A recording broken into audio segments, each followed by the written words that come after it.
Kwa gatandatu tariki 2 z'ukwezi kwa gatanu mu mwaka wa 2020 saa 4 z'ijoro ku nkombe za Colombia hahagurutse amato abiri aringaniye ya gisirikare harimo abasirikare barenga 70 bafite intwaro nziza z'urugamba zigezweho ziringaniye mu bwinshi. Bari bayobowe na komanda Jordan Godrew wahoze ari umwe mu basirikare bakomeye mu nzego zo hejuru mu mutwe udasanzwe wa Special Force witwa Green Beret ubarizwa mu gisirikare cya Leta Zunze Ubumwe za Amerika. Uyu mugabo uyu munsi uhagarariye kompanyi y'abasirikare ba Rwanda bigenga bitwa Silver Cup USA mu nyanja Caraïbe ituje cyane, bafite itumanaho ridahagije, nta musada w'ikirere nta n'umusada w'abandi basirikare babari inyuma. Berekeje muri Venezuela iryo joro bagiye gufata Perezida Nicolas Maduro wa Venezuela mu ibanga rikomeye muri operation bise Operation Gideon. Amato abiri yarimo abasirikare yahagurutse Colombia kwa gatandatu tariki 2 z'ukwezi kwa gatanu agera ku nkombe za Venezuela saa 9:30 z'igitondo ku munsi wakurikiye. Ku cyumweru tariki 3 z'ukwezi kwa gatanu uwo mwaka wa 2020 amato ahinguka ku mucanga wo ku nkombe zahitwa Macuto mu nkengero z'umurwa mukuru Caracas ho muri Venezuela. Icyo abo basirikare bari biteze nuko bari gusanga iryo joro ku nkombe za Venezuela hatuje cyane, umusada wo ku butaka ubategereje. Bari bazi ko abasirikare ba Venezuela barinda ku mupaka barasanga batatanye, gusa bahageze ahubwo basanze ku nkombe ingabo za leta n'ubutasi bya Venezuela bibategereje. Kubera ko iryo joro bari mu nzira baza, radar yarabarabutswe bahagera babiteguye. Ako kanya amasaso yose atangira muri iryo joro ku isaha y'isa 10 z'ijoro. Umuriro atangira hagati y'igisirikare cya Venezuela nabo basirikare bari baje bipampye ngo bagiye gushimuta Perezida Nicolas Maduro. Muri iyo mirwano yamaze iminota hafi 50 ingabo za leta zahise zirasa ubwato bumwe buhita bukwamira aho bwari buri, baburundaho amasasu butananyeganyega ngo byibura bubashe kuba bwahunga. Ako kanya 8 muri babandi bari baje gutera bahise bapfa, abasigaye barahunga gusa bikundira bari mu bwato bukiri buzima. Naho bari mu bwato bwari bwarashwe bisanze inzira bafite guca rimwe gusa, kumanika amaboko bakitanga.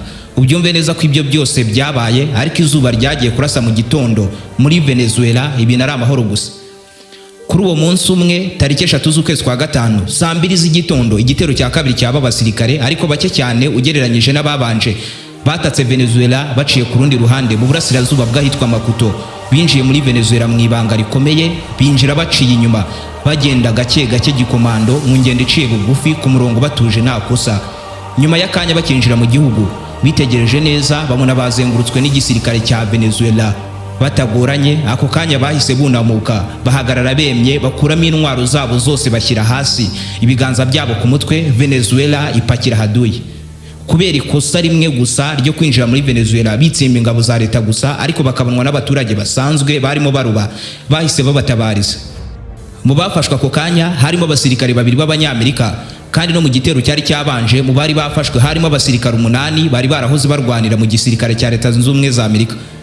Ku mugoroba w'uwo munsi isaa 8 z'umugoroba kuri televiziyo y'igihugu ya Venezuela, Perezida Nicolas Maduro wubwe niwe wiyerekaniye abafashwe muri icyo gitero, anagaragaza Abanyamerika, anatangaza imbere y'isi yose ko ibyo bitero byose byari byapanzwe na Leta Zunze Ubumwe za Amerika ngo bamukure ku butegetsi ku ngufu, gusa ntibyakunda. Ariko igitangaje icyo gihe Leta Zunze Ubumwe za Amerika zayoborwaga na Perezida Donald Trump unayobora Leta Zunze Ubumwe za Amerika uyu munsi. Gusa nubwo babihakanye ariko ibimenyetso byose bigaragaza ko iyo operation yari ya Leta Zunze Ubumwe za Amerika ariko yagombaga gukorwa mu ibanga rikomeye cyane.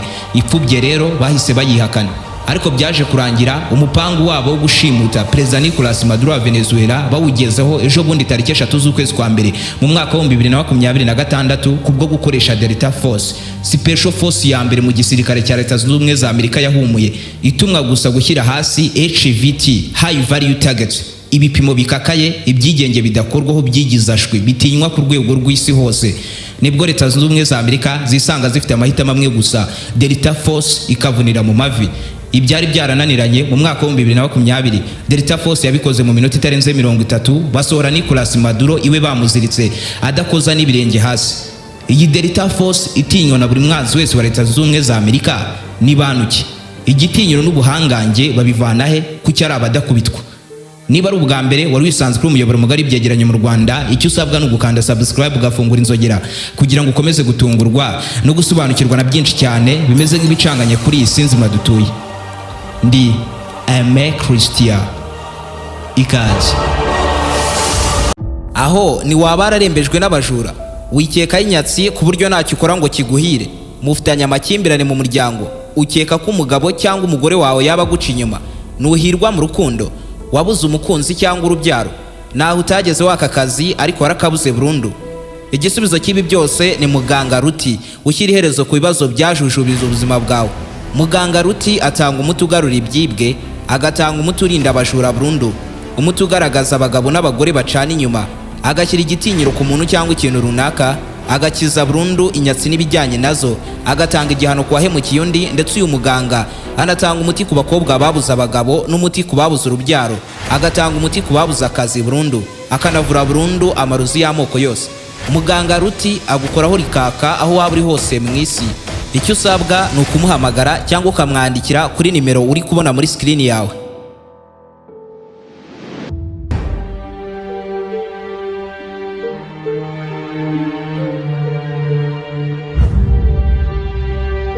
A 707 jet is the newest target of hijackers, an incredible fiction-like attempt. Hagati mu 1970 kugeza mu 1980, isibye kuba muri iyo myaka 10 leta zunze ubumwe za Amerika zarayoboye n'abaperezida batatu batandukanye, ni nimwe mu myaka 10 mibisi yigeze inyuramo, kuko muri iyo myaka 10 habayemo ibikorwa by'iterabwoba bikabije cyane kurenza ikindi gihe cyose mu mateka y'isi. Ubyumve neza ko icyo gihe ku isi hose indege zirenga 379 zarashimuswe zigarurirwa n'ibyihebe mu myaka 10 gusa, kandi muri zisaga 133 zari z'amakompanyi yo muri leta zunze ubumwe za Amerika. Cyane cyane ariko izo ndege zashimuswe bikabije kuva mu 1970 kugeza mu 1972, kuko hagati aho honyine hashimuswemo indege hafi 200 zirimo 79 zo muri leta zunze ubumwe za Amerika. Nyuma yaho habayeho kongera umutekano indege ndetse no gukaza umutekano bizira ubuhumbya ku bibuga by'indege, ariko ntabwo gushimuta indege byahagarariye aho, ahubwo byaragabanutse. Gusa ariko iri shimutwa ry'indege nubwo ryumvikana nk'ibikabije cyane, ariko ryari akantu toto ugereranyije n'ibindi bikorwa by'iterabwoba byakozwe muri iyo myaka 10 nakubwiye. Ibaze ko kuva mu 1970 kugeza mu 1980 ku isi hose habayeho ibitero by'iterabwoba birenga 8,000. Bivuze ko buri mwaka habagamo ibitero birenga 800, buri munsi hakagabwa ibitero hafi 3 ahantu runaka ku isi. Ibi bitero byose ahanini byibanze cyane ku mugabane w'Iburayi, mu burasirazuba bwo hagati no muri Amerika y'Epfo. Ubyumve neza ko muri iyo myaka Ubutaliyani bwonyine bwagabweho ibitero nk'ibi by'iterabwoba birenga 200,000, Ubudage bugabwaho ibitero nk'ibi 900, Espanye 700, Israel nawe yataka inshuro zirenga 800, wongeyeho na Argentine yagabweho ibitero 400 muri iyo myaka 10 gusa. Ibi bitero byose ibyinshi muri byo byari ibitero by'ibiturika, abantu bakituritsa bagapfana n'abandi, ahantu habaga hateraniye abantu benshi, abandi bagatega bombe mu ambasade, amasoko, inyubako za leta n'ahandi henshi kugeza no muri za gari ya moshi. Ibindi bitero byarimo nko kwatakwa n'abantu bitwaje intwaro bakarasa abasivile mu ruhame nta muhwe. Icyo gihe imitwe y'iterabwoba yari yararakaye koko, bashimutaga indege uko bishakiye n'igihe babishakiye, bikarengaho bagafata n'abaturage bakabashimuta cyangwa bagashimuta abadiplomate bakomeye b'ibihugu ntacyo bitayo. Tekereza ko mu myaka 10 gusa haturikijwemo ambasade zirenga 60 hirya no hino mu isi hose, zirimo hafi 15 zari za leta zunze ubumwe za Amerika. Si ibikabyo kuko icyo gihe nka ambasade ya leta zunze ubumwe za Amerika yo muri Iran mu mujyi wa Tehran yaraturikijwe, yari Beirut ho muri Lebanon iraturitswa, yari Khartoum hano hirya muri Sudan nayo bigenzwe uko, yari muri Jordani barayituritsa, Turukiya baraturitsa, Pakistan sinakubwira, mu Bugiriki naho babigenza uko. Kandi aho hose baturitsaga ambasade bagamije kwiciramo abanyacyubahiro bakomeye ba leta zunze ubumwe za Amerika. Ubyumve neza ko rwose muri iyo myaka hashimuswemo abadiplomate barenga 500, barimo 120 ba leta zunze ubumwe za Amerika gusa. Ni ibitero byose hamwe byahitanye ubuzima bw'abantu barenga 13,000. Icyo gihe ibihugu byinshi by'ibihangange mu isi byiganjemo ibyagabweho ibitero byinshi nk'ibi by'iterabwoba, ibihugu byarimo na leta zunze ubumwe za Amerika, icyo gihe byatangiye kuba byatekereza kuba byashyiraho amatsinda mato y'ibanga y'abasirikare, ariko ayo matsinda akaba adasanzwe, akanajyamo abasirikare badasanzwe bihariye cyane b'abahanga kuruta abandi, bakaba baratojwe byinshi bakanatozwa ibyo bagenzi babo b'abasirikare batabasha gukora. Abo basirikare ariko bakajya bakora ibikorwa byabo mu ibanga rikomeye, nawe umenye ngo baravahe barerekeza he, bakora ibyabo mu masaha abandi baba baryamyemo, ariko ibyabo byose bipanze ku murongo ugororotse ku buryo gutsindwa bidashoboka. Ibyo barimo batekereza icyo gihe ni special force, kuko babonaga nta wundi muti ushoboka bavugutira ikibazo cy'ibitero by'iterabwoba byari bikabije icyo gihe ku isi hose. Intego yabo yari ugushyira hasi imitwe yose yari inyuma y'ibyo bitero by'iterabwoba, bidasabye ko ibyo bitero byongera kugabwa, ahubwo bagasanga iyo mitwe ahiba bakayihondagura bayitunguye. Icyo gihe nibwo bwa mbere muri Pentagon i Washington DC batekereje ijambo Delta Force.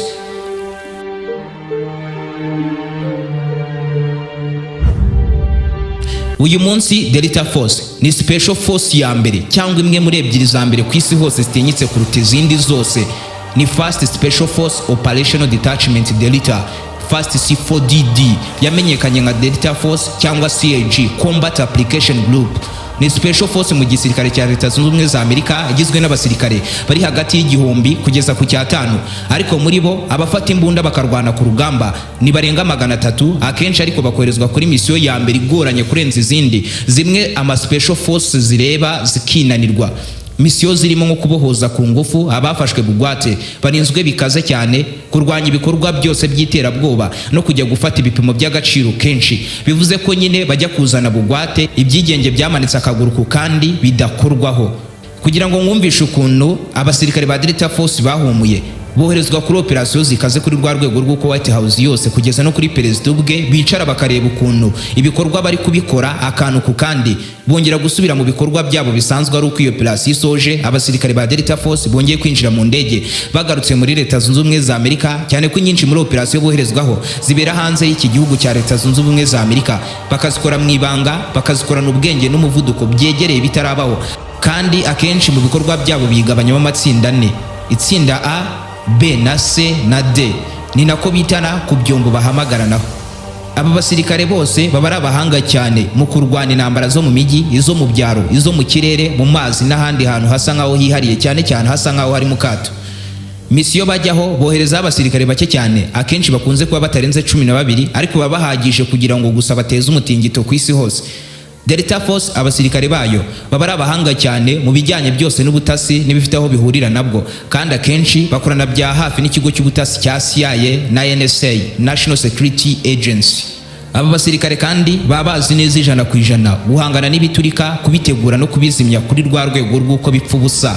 Ubyumve neza ko bose bahurira kuko bari bamudahushwa beza, kandi bakaba n'abatekinisiye bakomeye cyane mu bikoresho by'itumanaho. Akenshi kuri misiyo Delta Force yataka iturutse mu ndege za kajugujugu, ariko muri bo nawe ushinzwe gutwara ziriya ndege za kajugujugu, ahubwo bakorana bya hafi n'itsinda ryitwa Night Stalkers. Nibo banyiri ziriya kajugujugu, ni nabo bazitwara babajyanye ku rugamba cyangwa babavanyeyo. Binjira mu gikorwa ari bake, kandi babasha kuba bakora ibikorwa byabo bya gisirikare ahariho hose ku isi, bakanakora ari bonyine kuva ku butasi kugeza ku gupanga uko abasirikare babo bari bwinjire mu gikorwa kugeza bagisoje, kandi ibyo byose bigakorwa mu ibanga rikomeye cyane, ntihagire ubabona cyangwa ngo amenye ibyabo byose bigakomeza kubibanga. Uyu mutwe washinzwe mu 1977 nk'igisubizo gikomeye cyane cy'ibitero by'iterabwoba byari bikaze ku isi hose, ariko igitangaje nuko operasiyo yabo ya mbere boherejweho ifatwa nka operasiyo nini cyane, yanabahabuye cyane kurenza izindi zose bigeze bakora.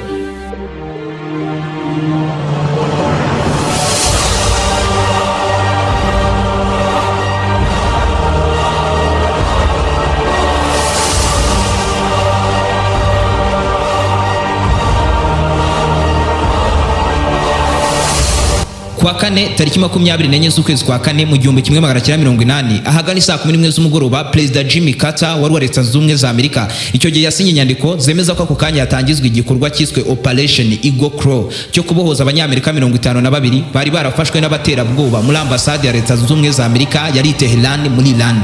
Iki gikorwa cyari kigiye gukorwa na unit ya gisirikare ya Delta Force yari maze imyaka irenga 3 ibayeho, gusa itarakora misiyo n'imwe.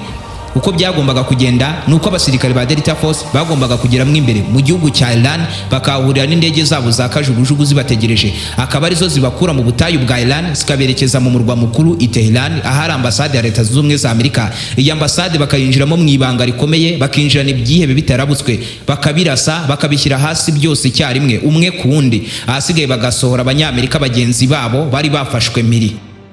Dore uko byagenze. Kuri uwo munsi kuwa kane tariki 24 z'ukwezi kwa kane muri uwo mwaka wo mu 1980 saa 12:50 z'umugoroba, ahantu runaka mu nyanja y'Abarabu, ahari amato rutura abanyamerika yikorera indege azwi nka aircraft carrier yitwa USS Nimitz. Muri ayo masaha aya mato yahagurutseho indege za kajugujugu 8 zo mu bwoko bwa RH-53DC Stallion, zari zerekeje muri Iran zigendera ku butumburike buto cyane hafi cyane y'inyanja kugira ngo zitagaragara kuri radar. Izi ndege zakoze urugendo rw'ibirometero bigera ku 1000 zerekeza mu misozi n'ubutayu bwo muri Iran, aho zagombaga guhurira na Special Force ya Delta Force bakerekeza mu gikorwa i Tehran. Kuri uwo munsi mu kirere cya Iran saa 2 zishyira saa 3 z'ijoro indege za kajugujugu z'umunyamerika zari zamaze kukinjiramo. Indege 8 zose zarimo zigendera hafi cyane y'ubutaka. Gusa ariko kuko aho zari mu butayu ahantu nk'aha ngaha kajugujugu zifite imbaraga nyinshi nk'izi za gisirikare, kuba zagendera hafi cyane y'ubutaka umucanga uragenda ukaba mwinshi mu kirere kuri rwa rwego rw'uko ikirere cyose kigenda kikuzura umucanga kubera umuvuduko wa biriya bihoro bya ziriya kajugujugu za gisirikare. Aho ubyumve neza ko uba utabasha kureba n'umuntu uri muri metero imwe imbere yawe, n'umuntu mwegeranye ubwe ntibyashoboka ko wamubona kuko ufungura amaso gato amaso ahita yuzuramo nk'udufuka 3 tw'umucanga. Bivuze iki rero? Bivuze ko kajugujugu hano ziragenda zigahuma ku buryo zitabasha kureba imbere, kandi ibyo biba byateza impanuka kanya kariko kose so kuba zagongana cyangwa se zigagonga ikintu runaka batigeze babona mbere. Isibye n'ibyo umucanga ubwawo uragenda ukirunda mu ntwaro zikoranye n'indege za kajugujugu ku buryo intwaro zigenda zigakwama cyangwa zikaba zatera ibindi bibazo runaka birimo no kuba zakwirasa. Ndetse muri uwo mwanya biba byashoboka cyane ko umucanga wakwirunda muri moteri y'indege kuri rwa rwego rw'uko moteri itamara iminota runaka itaraturika. Ibi byose nubwo mbanje kubigusobanurira, ariko aba basirikare b'abanyamerika mu ishami rya Delta Force barinze bava muri Leta Zunze Ubumwe za Amerika binjira muri Iran batigeze batekereza kuri icyo kintu cyo kujyana kajugujugu nini z'ibibaraga byinshi mu butayu noneho zikagurukira muri metero nke cyane uturutse ku butaka. Ibi byatumye isaa 3:30 z'ijoro indege imwe muri za zindi 8 itegekwa gusubira inyuma kuko intwaro zayo zari zamaze kwangirika kubera kuzuramo umucanga mwinshi. Bivuze ko yari isigaye imeze nka bisi isanzwe yatwara abasirikare ariko itakwirwanaho mu gihe ku rugamba irashweho, kandi Iran ni ikina nta nubwo bayijenjekera kubashoraho indege nk'iyi ngiyi bahita bayituritsa. Saa 4 z'ijoro indege ya kabiri nayo yategetswe gusubira inyuma kubera ikibazo cya moteri yari yuzuyemo umucanga na systeme yayo y'indangahantu yarimo ibafasha mu merekezo yapfuye. Birangira mu ndege 8 zaje kuri misiyo hasigaye 6 gusa abarizo zikomeza imbere. Mu minota mike cyane yakurikiye izo ndege zari zimaze kugera hitwa Desert 1, ubutayu rimwe cyangwa se ubutayu bwa mbere, na ahantu hitwa gutyo mu gihugu cya Iran. Niho izi ndege zategereje Delta Force isaa 5:15 z'umugoroba nibwo izo ndege zatangiye guparika imwe ku yindi. Zihagera ari 6 gusa zihageze imwe muri zo yagize ibibazo bya hydraulic nayo bivuye mu gikorwa gutyo. Hasigara indege 5 gusa mu ndege 8 zoherejwe na Leta Zunze Ubumwe za Amerika zateguriwe misiyo. Ako kanya indege y'ubwikorezi ya C-130 yari itwaye Delta Force nayo yahise ihagera iturutse muri Oman nk'uko byari byapanzwe. Basanze indege zari zibategereje zagombaga kubatwara mu murwa mukuru i Tehran muri Iran zagize ibyo bibazo byose, hasigaye 5 mu 8 zoherejwe. Batarabyumva neza bitunguranye muri ubwo butayu hanyuzemo imodoka isanzwe ya bisi itwaye abagenzi, kandi mu mipangu yabo bari bazi ko ubwo butayu buraza kuba butuje muri iryo joro nta kintu kiraza kubunyuramo. Kubwo mwako rero umushoferi wa bisi batari bateguye kubwo kwikundira inzira zapanya yahingutse iruhande rw'izo ndege. Abagenzi babona abasirikare b'abanyamerika ku butaka bwa Iran sasa, kandi izi misiyo ziba ari ibanga rikomeye, kirazira kubonwa n'umusivile cyangwa undi bitareba. Muri kamere yabo kandi abanya-Iran birazwi neza ko banga abanyamerika urunuka. Bivuze ko iyi Delta Force yahise ihagarika iyo bisi ku ngufu, abagenzi barababoha kugira ngo hatagira ubatabariza kuba ari muri Iran. Tayari aha misiyo yari itangiye kwangirika kuko nk'ubwo aho bisi yari iturutse kumva ko yatinze kugera aho yahagurutse igiye ni ikibazo, kandi ubwo bari guhita batangira gushaka iyo bisi muri ubwo butayu, kandi noneho n'indege zari zagize bya bibazo byose nagusobanuriye mu kanya. Icyabaye nuko komanda mukuru wa Delta Force yahise yohereza ubutumwa ku kanya muri Leta Zunze Ubumwe za Amerika asaba ko basubira inyuma igitaraganya kuko isose yari yamaze kuba yagwamo inshishi. Saa 5:50 z'umugoroba nyuma y'iminota 10 gusa bohereje ubwo butumwa, Perezida Jimmy Carter yahise atanga itegeko ryo guhagarika iyo misiyo igitaraganya. Ibintu byabaye bibi cyane ku isaha y'isa 6:05 z'ijoro. Ubwo byari byamaze kugera ku wundi munsi wakurikiyeho ku wa gatanu tariki 25. Icyabaye nuko mu gihe ingabo za Delta Force zarimo zitegura kurira indege zigasohoka mu gihugu cya Iran kuko misiyo yari yamaze kuba yahagarikwa, mu gihe indege za kajugujugu zarimo zatswa n'abapilote bazishyushya ngo zihaguruke zigende. Kajugujugu imwe kubwo kuraha kw'imicanga yazamutse mu kirere bimwe na gusobanuriye mu kanya, noneho byari byamaze kugera ku rundi rwego, ikirere cyose cyuzuye umucanga kubera ko zari kajugujugu 5 zazamuriwe mu kirere rimwe. Muri uwo mwanya ikirere cyaragiye cyuzura umucanga ku rwego rwa nyuma. iyi mihoro yimwe muri izo kajugujugu mu gihe yarimo yikaraga kubw'amahirwe make yagonze tanke y'amavuta ya ndege ya C-130 imwe yazanye Delta Force, maze ako kanya izo ndege zombi yaba kajugujugu na C-130 zita ziturika zirashya zirakongoka, binangiza izindi ndege za kajugujugu enye zari zisigaye nazo zijya hasi, zimwe muri zo zita zinaturika. Amahirwe yabayeho nuko abasirikare ba Delta Force bari batarinjira muri izo ndege, gusa iryo turika ryahise rihitana ubuzima bw'abasirikare 8 bari baje batwaye izo ndege za kajugujugu, kuko Delta Force nta mushoferi nta n'umupilote bagira, bose n'abarashi. Iryo turika n'ibishashi by'umuriro waryo byari bihambaye cyane, byarazamutse mu kirere bigaragarira bari mu nkengero z'umujyi wa Thailand, bose barabyumva. Kandi ubwiye ahantu runaka nk'ahangaha mu gihugu haturitse nk'uko nguko bihambaye cyane, leta ihita yohereza igisirikare kikimena bakareba ibyo ari byo n'ikibiteye. Vuba bwangu byihuse mu minota nka 0 Delta Force yahise yirunda mu ndege imwe yari isigaye nzima yabashaga kuguruka, gusa itabasha kuba yarasa, bayipakiramo bose, ihita izamuka mu kirere bwangu ku muvuduko wo hejuru, basohoka mu kirere cya Iran batumva batabona. Bakihava ingabo za Iran zahise zihimena ku bwinshi, zisanga indege z'Abanyamerika ziri gushya zinaturika, batazi icyabiteye, batazi n'igihe binjiriye. Uku gutsindwa kw'ingabo za Delta Force byagize uruhare runini mu itsindwa ry'amatora ya Perezida Jimmy Carter muri manda yakurikiye, ndetse byaje kurangira ku itariki 20 z'ukwezi kwa mbere mu mwaka wakurikiye wo mu 1991 kubwo gucisha bugufi Leta z'Ubumwe za Amerika zigacisha ibintu byose mu biganiro by'amahoro nyuma y'uko Plasi ipfubye. B'Abanyamerika 52 bari bashimuswe bararikuye ku neza, barikurwa nyuma y'iminota mike cyane Jimmy Carter asohoye muri White House yamaze gutsindwa amatora.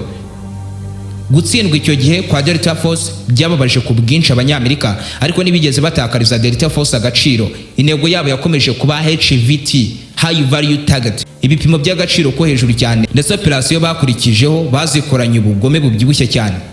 Niba ukunda ibyo nkora, ni byiza cyane kunyarukira kuri Instagram ugakanda follow kuri account yanjye ni Aime Christian 01. Niba ari ubwa mbere kandi wari wisanzwe uri umuyoboro mugari w'ibyegeranyo mu Rwanda, icyo usabwa no gukanda subscribe ugafungura inzogera kugira ngo ukomeze gutungurwa no gusobanukirwa na byinshi cyane bimeze nk'ibicanganye kuri iyi si nzima dutuye. Ndi Aime Christian, naho butaha.